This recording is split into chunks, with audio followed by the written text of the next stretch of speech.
दोस्तों हाल ही में मैंने द सरेंडर नामक हॉरर मूवी देखी है जिसे जूलिया मैक्स डायरेक्ट करी है। IMDb पे इस फिल्म को मिले हैं 5.5 स्टार्स आउट ऑफ 10 और रॉटन टोमेटोज पे इट्स वुपिंग 84% फ्रेश। तो आज की वीडियो में हम फिल्म की कहानी को जानते हुए इसकी एंडिंग पे बातें करेंगे। So now with that said, let's roll the intro.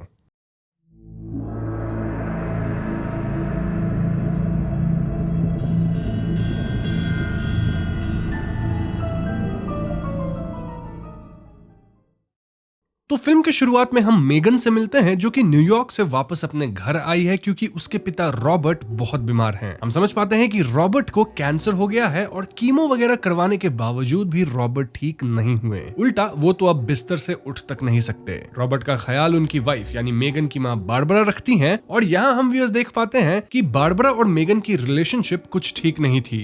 Barbara को ऐसा लगता था कि मेगन अपने पिता का ख्याल रखने तब तक नहीं आई जब तक इट वॉज टू लेट, और मेगन को अपनी माँ बहुत ज्यादा कंट्रोलिंग लगती थी, इतनी कि वो मेगन को ठीक से बताती तक नहीं थी कि उसके पिता कितने बीमार हैं। हम ये भी देख पाते हैं कि मेगन अपनी माँ से छुप के स्मोक करती है, डिपिक्टिंग कि अब भी उसके मन में अपनी माँ को लेके कितना डर है। खैर तो आगे मेगन अपने पिता का ख्याल रखने जाती है और वो देखती है कि रॉबर्ट के टॉयलेट सीट से पी लीक कर गया था। ऐसे में मेगन उसे साफ करने लगती है और तब वो रॉबर्ट के आसपास कुछ अजीब चीजें पाती है। लाइक रॉबर्ट के बेड के नीचे एक पोटली में ह्यूमन टीथ थे। देन रॉबर्ट के बेड साइड पे कुछ स्टोन्स थे। इसके अलावा कुछ अजीब रिचुअलिस्टिक चीजें थी, मानो यहाँ किसी तरह का झाड़ फूक चल रहा हो। मेगन इन चीजों को हटाती है लेकिन बारबरा आके सब कुछ वापस से सेट करती है, सेइंग कि इन सब की एनर्जी से रॉबर्ट ठीक हो सकते हैं। इस सीन को देख के हम व्यूअर्स क्लियरली समझ पाते हैं कि बारबरा ऐसी अंधविश्वास में बहुत मानती है, तभी तो उनके घर में हर जगह फेदर्स लटके हैं और तरह तरह के ऐसी चीज है जो कि बारबरा के हिसाब से पॉजिटिव एनर्जी जनरेट करती है।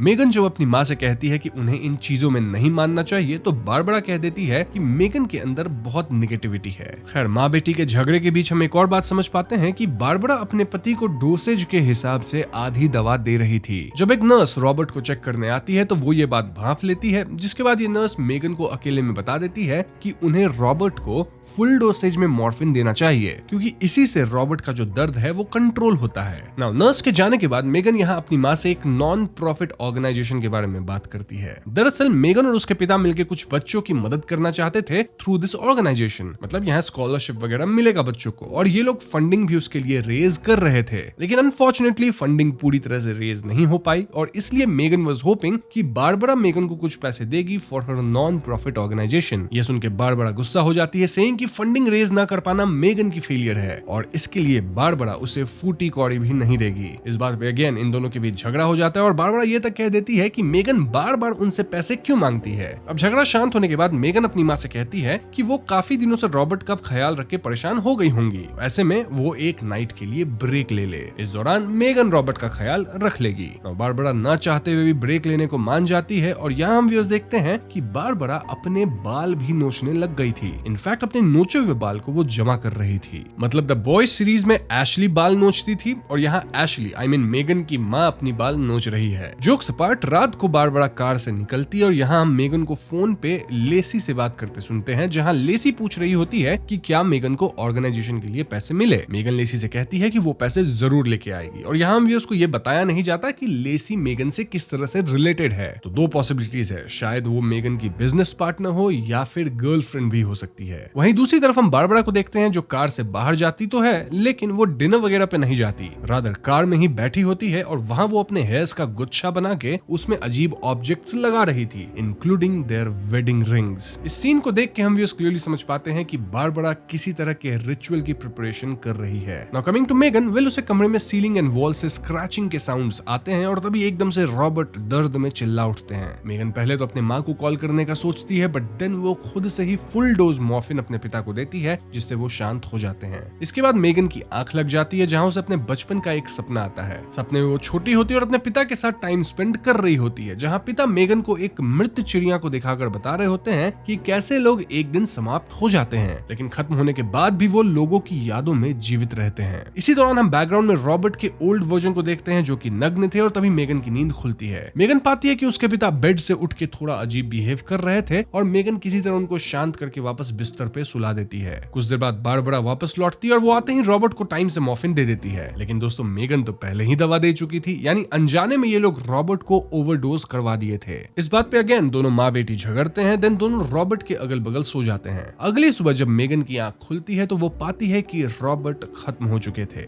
जी हाँ दोस्तों, मेगन तुरंत अपनी माँ को जगाती है और ये दोनों काफी उदास होते हैं। देन रॉबर्ट की मुंह और आंख को बंद कर देते हैं। नाउ थोड़ी देर ग्रीव करने के बाद मेगन पाती है कि उसकी माँ चोरी छुपे किसी से फोन पे बात कर रही थी। पूछने पे वो बस इतना कहती है कि उन्हें रॉबर्ट के शरीर को एक दिन के लिए प्रिजर्व करना है कोल्ड टेम्परेचर में रख के। मेगन बार बार पूछती है कि आखिर बारबरा क्या सोच रही है और ऐसे में बारबरा रिवील करती है कि वो अपनी फ्रेंड डेब के कहने पे एक ऐसे इंसान से कनेक्ट की है जो कि आज रात उनके घर पे आएगा और वो रिचुअल्स वगैरह करके रॉबर्ट को जिंदा कर देगा। जी हाँ दोस्तों, तभी बारबरा पहले से ही रिचुअल वाली चीजें प्रिपेयर कर रही थी और ये सुन के मेगन पूरी तरह भड़क जाती है क्योंकि कोई भी मेंटली स्टेबल आदमी इन चीजों में यकीन नहीं करेगा। और दोस्तों, यहाँ जो आदमी आने वाला था उसका नाम हमें पूरी फिल्म में बताया ही नहीं गया है, तो उसे मैं द मैन कह के संबोधित करूंगा। एनीवेज, यहाँ फिर से मेगन और बारबरा झगड़ती है और मेगन गुस्सा होकर स्मोक करने जाती है। तभी मेगन को अपने पिता की विजन आती है जो कह रहे होते हैं कि उसे बारबरा को रिचुअल करने देना चाहिए ताकि एक बार को उनके दिमाग को शांति मिल जाए, वरना वो लाइफ टाइम रोती रहेगी सेइंग कि रॉबर्ट को जिंदा किया जा सकता था। ऐसे में मेगन डिसाइड्स कि वो फॉर वन लास्ट टाइम अपनी माँ की हेल्प कर देगी इन दिस रिचुअल ताकि बारबरा के मन को शांति मिल जाए। बस फिर क्या था, ये लोग रिचुअल की तैयारी शुरू करते हैं जहाँ फर्स्ट स्टेप था रॉबर्ट के सभी चहेते सामान को कमरे से खाली करके जला देना। मेगन यहाँ अपने पिता के साथ वाली बचपन की फोटो बचा के रखना चाहती थी, लेकिन बारबरा क्लियरली कहती है कि उन्हें सब कुछ त्याग करना होगा। इनफैक्ट मेगन उस फोटो की फोटो भी नहीं ले सकती इन हर फोन। देन ये लोग एक कमरे को खाली करते हैं, देन उसमें कैंडल्स और अगरबत्ती जला के रिचुअल के लिए उस कमरे को तैयार कर देते हैं। इसी दौरान मेगन को एक मिरर में घोस्टली आईज भी मल्टीपल टाइम्स दिखती है, जिससे डर के वो मिरर को कवर कर देती है। दोस्तों, आप लोग इस मिरर वाली बात को याद रखना। अब इसके बाद बारबरा मेगन को क्लीन अप करती है और दोनों एक खास तरह की ड्रेस पहन के रिचुअल के लिए तैयार होते हैं। नाउ यहाँ मैं आपको एक और बात बता दूं कि मेगन हमेशा ऐसा मानती थी कि उसके पापा एकदम परफेक्ट थे और उसकी मम्मी ही हर प्रॉब्लम की जड़ थी, लेकिन यहाँ उसकी मॉम रिवील करती है कि कैसे रॉबर्ट भी बहुत कंट्रोलिंग थे। इनफैक्ट जब मेगन बच्ची थी और वो डांस में अच्छा करने लग गई थी तो ये बात रॉबर्ट को पसंद नहीं आई, बिकॉज उनके हिसाब से डांसिंग कोई अच्छी चीज नहीं है और इसके लिए वो जेंटली मेगन को डांसिंग से चेस की तरफ फोकस करवा दिए थे। हम ये भी जान पाते हैं कि मेगन अपने पिता के बीमार होने के कारण न्यूयॉर्क नहीं भागी थी, रादर वो अपनी माँ से परेशान होकर न्यूयॉर्क भागी थी। एनीवेज, रात होती है और द मैन इनके घर पे फाइनली आता है। वो अजीब तरह से बिहेव करता है, लाइक मेगन को स्मेल करना, देन बारबरा को स्मेल करना और उसकी दांत को चेक करना। यहाँ हम व्यूअर्स बारबरा के कुछ टीथ मिसिंग पाते हैं, डिपिक्टिंग की फिल्म के स्टार्ट में पोटली के अंदर जो हमने कुछ दांत देखे थे वो मोस्टली बारबरा के ही थे। नाउ बारबरा द मैन को एक बैग देती है, देन द मैन के इशारे पे वो रॉबर्ट के शरीर से कपड़े उतारती है। फिर बारबरा अपने नोचे हुए बाल से जो तलिस्मन जैसा कुछ बनाई थी उसे वो रॉबर्ट को पहना देती है। इसी बीच द मैन कैंडल वाले कमरे को रिचुअल के लिए पूरी तरह से तैयार कर दिया था। आई मीन वो सीलिंग से कुछ अजीब चीजें लटका दिया था, देन वो एक सर्कल भी बना दिया था जिसके अंदर ये रिचुअल होगा। द मैन के कहने पे बारबरा और मेगन रॉबर्ट के शरीर को इस सर्कल में लाके रख देते हैं। अब दोस्तों, यहाँ रिवील होता है कि जो बैग बारबरा मैन को दी थी उस बैग के अंदर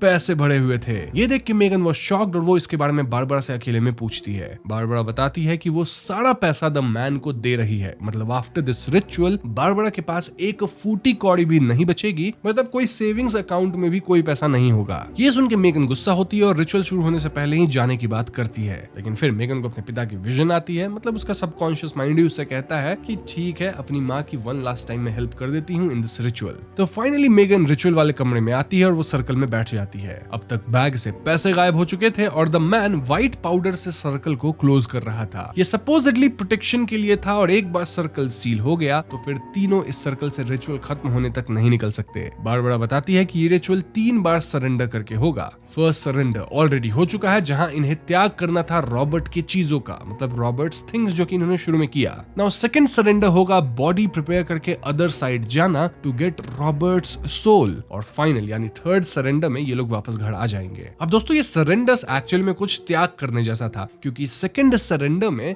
द मैन पहले रॉबर्ट की बॉडी पे खून से सिंबल्स बनाता है, देन एक नाइफ से इन दोनों लेडीज की आंसू लेता है और फिर इन दोनों को कुछ तो अजीब सा खिलाता है from a red cloth, then दोनों की एक एक उंगली लिटरली अलग कर देता है। इस सब के दौरान मेगन को फिर से अपने बचपन के विजन्स आते हैं जहां वो देख पाती है कि कैसे उसके पिता वाकई में कोई परफेक्ट इंसान नहीं थे। रॉबर्ट और बारबरा अक्सर झगड़ते थे और Robert was more controlling. In fact वो सही में मेगन की डांसिंग छुड़वाए थे, जबकि देखा जाए तो बचपन में बारबरा ही मेगन की साइड लेती थी। एनीवेज, प्रेजेंट टाइम में द मैन इन दोनों की हाथ में पट्टी बांधता है क्योंकि इनकी उंगली तो अलग हो चुकी थी, और फिर तीनों साथ में चैंटिंग शुरू करते हैं। चैंटिंग से वहां टंगी हुई रिचुअल वाली चीजें हिलने लगती हैं, देन एकदम से वहां तेज रोशनी होती है। है। फिर स्क्रीन ब्लैक होता है और अगले क्षण मेगन और बारबरा खुद को इसी सर्कल में लेकिन किसी दूसरी दुनिया में पाते हैं। बट सरप्राइजिंगली द मैन इनके साथ नहीं था, रादर द मैन पे तो किसी ने हमला करके उसका जबड़ा ही उसके चेहरे से अलग कर दिया था। द मैन यहाँ प्रोटेक्शन वाले सर्कल से बाहर था और सर्कल भी एक जगह से मिट चुकी थी। तभी एकदम से कोई तो द मैन को खींच ले जाता है और उस पर फीड करने लगता है। अब इस पॉइंट पे रिवील होता है कि मेगन अपनी और अपने पिता की एक फोटो बचा के पॉकेट में रख ली थी और उसी वजह से शायद ये सर्कल टूटा और इस एक गलती के कारण द मैन समाप्त हो चुका है। अब इससे पहले वो एंटिटी द मैन पे फीड करके इन पे हमला करता, मेगन अपने पॉकेट से फोटो निकाल के उसे जलाती है एंड देन इस सर्कल को उससे सील कर देती है। यानी वो एंटिटी अब इन पे हमला नहीं कर सकता जब तक ये लोग सर्कल के अंदर हैं। नाउ शॉकिंग पार्ट वाज कि ये एंटिटी ठीक इनके पिता रॉबर्ट जैसा दिख रहा था, जस्ट दैट उसकी आंखें चमक रही थी और उसका बैक अजीब तरह से फटा हुआ था जिसमें से ह्यूमन फिंगर्स निकल रहे थे।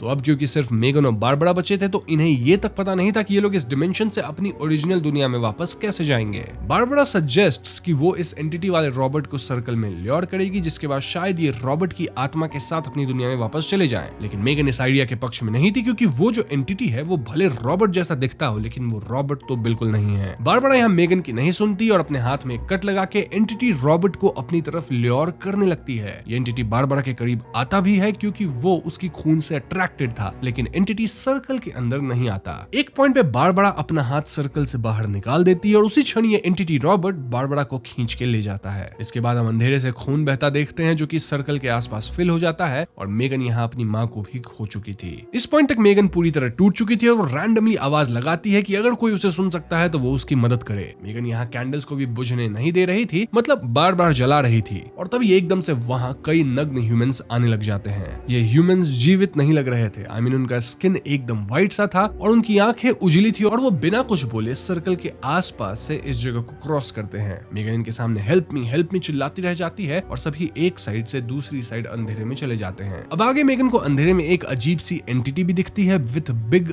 रेड आईज और मेगन गो अवे चिल्लाते हुए इस एंटिटी की तरफ कुछ फेंकती है। जवाब में ये एंटिटी सेम थिंग मेगन की तरफ फेंकती है। नाउ इस पॉइंट पे मेगन को याद आता है कि इस रेल्म से वापस जाने के लिए इन्हें थर्ड सरेंडर करना होगा। थर्ड सरेंडर शायद अपनी और भी उंगलियों को अलग करना हो सकता है। बस फिर क्या था, मेगन पहले उस रेड क्लॉथ के अंदर वाला सामान खाती है, देन अपने हाथ से एक और उंगली अलग करती है लेकिन उससे कुछ होता नहीं। देन मेगन कुछ और उंगलियां अलग कर देती है एंड देन नेक्स्ट सीन में हम मेगन को जख्मी हालत में लेटे हुए और गाना गाते हुए सुनते हैं, मतलब वो पूरी तरह से टूट चुकी है। तभी उसे जमीन से स्क्रैचिंग साउंड आती है और ये सेम साउंड है दोस्तों जो कि उसे पहले भी सुनाई दी थी अपने घर के वॉल्स और सीलिंग्स में से। मेगन तुरंत ही चाकू से वुडन फ्लोर टीयर करती है और दूसरी तरफ उसे अपना नॉर्मल होम दिखता है। जी हाँ दोस्तों, मेगन जल्दी से पूरा फ्लोर उखाड़ती है और वो अपने घर के मिरर के थ्रू उस पार निकल जाती है। ना मोस्टली ये वही मिरर है जिसमें मेगन को एक बार घोस्ट भी दिखे थे जो कि मैंने आपको याद रखने कहा था। तो हाँ, अब मेगन अपनी दुनिया में भाग के लैंडलाइन फोन डायल करने की कोशिश करती है लेकिन ये वर्क नहीं करता। ऐसे में वो बाहर भागती है जहाँ वो खुद को और अपने डैड को देखती है, लेकिन ये पास्ट वाली सीन थी। जी हाँ दोस्तों, वही सीन जब मेगन के डैड उसे बता रहे थे कि कैसे मरने के बाद भी लोग हमारी यादों में रहते हैं। बड़ी मेगन यहाँ अपने डैड को पुकारने की कोशिश करती है लेकिन वो उसकी बात सुन ही नहीं रहे थे और जब मेगन उन्हें होल्ड करती है, मतलब टच करती है, तो वो एकदम से रुक जाते हैं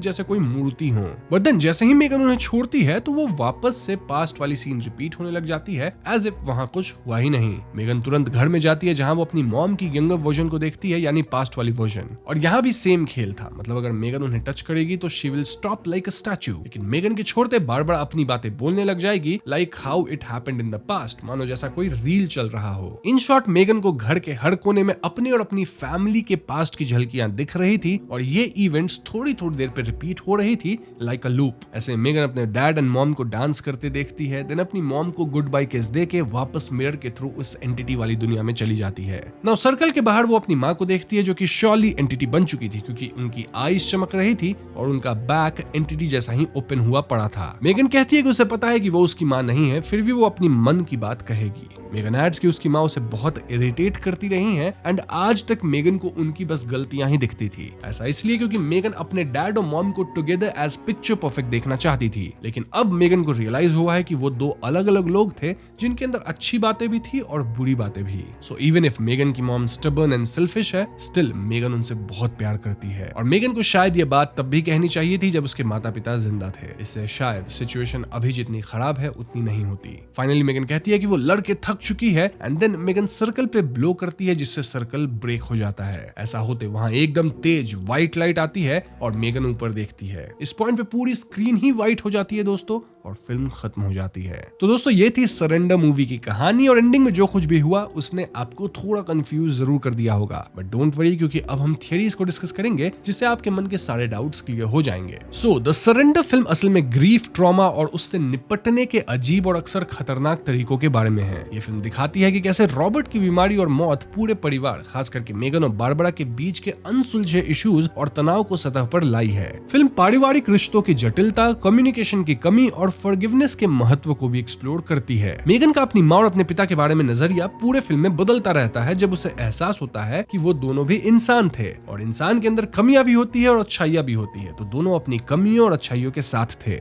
पहले मेगन को लगता था कि सब उसकी माँ की ही गलती है, लेकिन थ्रू आउट द मूवी वो समझ पाती है कि कई बार उसकी माँ उसका साइड लेती थी और उसके पिता ही गलत होते थे। सो इफ यू सी, यहाँ सरेंडर जो वर्ड है वो सिर्फ रिचुअलिस्टिक त्याग तक ही सीमित नहीं है, बल्कि अपने क्रोध, अतीत के बोझ और गलत फहमियों को त्यागने का भी प्रतीक है। मेगन का आखिरी में सर्कल तोड़ना एक तरह का इमोशनल सरेंडर हो सकता है जिससे शायद उसे शांति मिली हो। अब फिल्म की सबसे बड़ी पहेली ये है कि एंड में मेगन के साथ क्या हुआ। क्या वो जिंदा बची या खत्म हो गई। देखो, जब मेगन सर्कल को तोड़ती है तो वहां एक बहुत सफेद तेज रोशनी होती है, और अगर आपको याद हो तो ये लोग जब घर से उस रेल्म में जा रहे थे, मतलब इस डिमेंशन में, तब भी ऐसी ही व्हाइट रोशनी हुई थी। सो यस, एक संभावना ये है कि जब मेगन सेल्फ सैक्रिफाइस यानी सेल्फ सरेंडर करी तो वो उस एंटिटी और उस भयानक डिमेंशन से अपना कनेक्शन तोड़ दी। उसकी माँ जो अब एंटिटी बन चुकी थी, उनसे मन की बात कहना शायद मेगन के लिए एक कथार्टिक अनुभव था। सफेद रोशनी एक नई शुरुआत या उसके अपनी दुनिया में वापस आने का संकेत हो सकती है, लेकिन इस दुनिया में वापस आने के बाद वो एक बदली हुई इंसान होगी जिसने अपने अतीत और अपने माता पिता को उनकी कमियों के साथ स्वीकार कर लिया है। सो यस, एक पॉसिबिलिटी है कि मेगन बच के अपनी दुनिया में वापस आ गई, लेकिन दूसरी तरफ एक और पॉसिबिलिटी ये भी हो सकती है कि सर्कल तोड़ने के बाद एंटिटी ने मेगन को भी अपनी गिरफ्त में ले लिया होगा, या उस डिमेंशन से निकलने का कोई रास्ता ही ना बचा हो। ऐसे में सफेद रोशनी उसके खत्म हो जाने का प्रतीक होगा, या फिर इस बात की प्रतीक है कि वो दूसरे रेल में हमेशा के लिए फंस गई है, और फंस गई है तो वो भी इवेंचुअली एंटिटी बन जाएगी। उसका अपनी उंगलियां अलग करना और आखिर में थक जाना इस बात की ओर इशारा हो सकता है कि उसने हार मान ली या वो उन सुपरनैचुरल शक्तियों से लड़ नहीं पाई। एक इंटरेस्टिंग बात यह है कि फिल्म की शुरुआत दरअसल उस एंटिटी को दिखाते हुए ही हुई थी जो इंसान को खा रहा था। मैं आपको एक्सप्लेनेशन के स्टार्ट में वो नहीं बताया था क्योंकि मैं उसे थियरीज में रिवील करना चाहता था, जो कि मैंने अभी रिवील किया है। बेसिकली स्टार्ट वाली वो सीन दर्शकों को अनजाने में ही फिल्म का मूल विषय यानी कि सुपरनैचुरल हॉरर और दूसरी दुनिया के खतरों से परिचित करा देता है, भले ही शुरू में हम उसे नहीं समझ पाते। ये वही एंटिटी हो सकती है जो पहले रॉबर्ट और फिर बारबरा बनी। फिल्म फिलोसॉफिकल सवाल भी उठाती है, जैसे कि मेमोरी और रियलिटी का स्वरूप। जब मेगन अपने घर में अतीत की घटनाओं के लूप में फंस जाती है तो वो ये दिखाता है कि कैसे हमारी यादें हमें बंधक भी बना सकती है। साथ ही ये बारबरा के अंधविश्वास और उसके भयानक परिणामों को भी उजागर करती है। सोच के देखो, रॉबर्ट को जिंदा करने की कोशिश उन्हें एक डरावनी एंटिटी में बदल दी है, और एक चीज तो क्लियरली कहा जाता है कि जो आदमी चला गया वो वापस कभी नहीं आ सकता, तो उसको वापस लाना ये गलत है। नाउ कंट्रोल का विषय भी यहाँ महत्वपूर्ण है, मतलब रॉबर्ट का अपनी फैमिली पर कंट्रोल, बारबरा का मेगन पे कंट्रोल, और लास्टली उनका रिचुअल्स और सुपरनैचुरल शक्ति पर से कंट्रोल खो देना। वहीं दूसरी दुनिया जहाँ मेगन और बारबरा पहुंचते हैं वो एक प्रकार का लिम्बो या स्पिरिट वर्ल्ड हो सकता है, जो मौत, शोक और रिचुअल से जुड़ा हुआ है। वहाँ दिखने वाले नग्न एक्सप्रेशनलेस इंसान जो थे वो शायद भटकती हुई आत्माएं हैं जो कि उस रेल्म में फंस गई है, यानी उन्होंने भी ऐसा कुछ ट्राई किया होगा, या फिर वो लोग उस रेल्म के स्थायी निवासी भी हो सकते हैं। घर में मेगन को सुनाई देने वाली स्क्रैचिंग साउंड्स शायद इसी डिमेंशन से आ रही थी, या फिर ये रैट्स की वजह से थी। द मैन जो रिचुअल करवाता है वो एक और रहस्य है, मतलब क्या वो सच में शक्ति ऐसा रखता था या फिर सिर्फ एक धोखेबाज आदमी था। देखो, उसके पास रिचुअल्स की जानकारी तो थी और उसने खास चीजें इस्तेमाल भी करी थी। हो सकता है वो सच में ऐसा काम करता हो, मतलब मरे हुए को वापस ले आता हो, लेकिन इस बार सिचुएशन उसके कंट्रोल से बाहर चली गई और वो खुद शिकार बन गया। या फिर ये भी पॉसिबल है कि वो लोगों की मजबूरी का फायदा उठाने वाला ढोंगी हो सकता है, जिसने अनजाने में किसी खतरनाक पोर्टल को खोल दिया हो, या फिर वो जानबूझ के उस पोर्टल को खोला हो जहां से वो वापस भाग जाता हो, लोगों को फंसा देता हो, देन वो लोगों का घर, पैसा सब रख लेता हो। रिचुअल की असफलता का मुख्य कारण मेगन का अपने पिता की तस्वीर को अपने पास रखना था, जिस वजह से ही शायद प्रोटेक्शन सर्कल टूट गई थी। ये घटना दिखाती है कि रिचुअल के अपने कठोर नियम थे जिनका फॉलो करना था at any cost. This also kind of proves कि शायद द मैन ढोंगी नहीं था, और अगर रिचुअल पूरा होता तो वो रॉबर्ट को शायद वापस ला सकता था। ऑल्दो वापस आया रॉबर्ट क्या रियल जैसा होता, एंटिटी होता, या फिर चलता फिरता लाश, इसका अनुमान हम नहीं लगा सकते। ओवरऑल मैंने यहाँ आपको पूरे फिल्म की कहानी के साथ साथ थियरीज भी बता दी है। स्टिल अगर आपके मन में कोई डाउट है तो आप कमेंट सेक्शन में जरूर पूछ लीजिए। वीडियो पसंद आई हो तो इसे लाइक और शेयर करें, साथ ही चैनल पे नए हैं तो हमें सब्सक्राइब भी कीजिएगा, क्योंकि हम अपने अपने चैनल पे ऐसी वीडियोस लाते रहते हैं। पीस।